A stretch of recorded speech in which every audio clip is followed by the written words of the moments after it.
ആറ്റങ്ങളുടെ mass പ്രസ്താവിക്കുന്ന യൂണിറ്റിന് പറയുന്ന പേരെന്താണ്?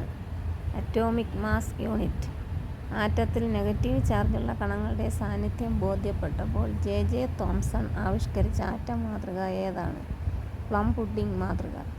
ഒരു ആറ്റം ഏത് മൂലകത്തിൻ്റേതാണെന്ന് തീരുമാനിക്കുന്നത് അതിലുള്ള ഏതിൻ്റെ എണ്ണമാണ്? പ്രോട്ടോണുകളുടെ എണ്ണം. അറ്റോമിക് നമ്പർ എന്നാലെന്ത്? ഒരു ആറ്റത്തിലുള്ള പ്രോട്ടോണുകളുടെ ആകെ എണ്ണത്തെ അറ്റോമിക നമ്പർ എന്ന് പറയുന്നു.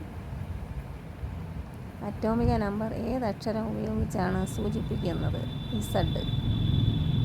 ആറ്റത്തിൻ്റെ ന്യൂക്ലിയസിലെ കണങ്ങൾ ഏതൊക്കെയാണ്? Proton, neutron. മാസ് നമ്പർ എന്നാലെന്ത്? ഒരാറ്റത്തിലെ പ്രോട്ടോണുകളുടെയും ന്യൂട്രോണുകളുടെയും ആകെ എണ്ണത്തെ മാസ് നമ്പർ എന്ന് പറയുന്നു. മാസ് നമ്പർ ഏതക്ഷരം ഉപയോഗിച്ചാണ് സൂചിപ്പിക്കുന്നത്? A. മാസ് നമ്പർ പ്രോട്ടോണുകളുടെ എണ്ണം + ന്യൂട്രോണുകളുടെ എണ്ണം. ബോർ ആറ്റം മാതൃക അനുസരിച്ച് ഇലക്ട്രോൺ എവിടെയാണ് കാണപ്പെടുന്നത്? ഓർബിറ്റിൽ. 1, 2, 3, 4 എന്നീ ഊർജ നിലകൾക്ക് യഥാക്രമം ഏതെല്ലാം പ്രതീകങ്ങളാണ് നൽകിയിരിക്കുന്നത്? K, L, M, N.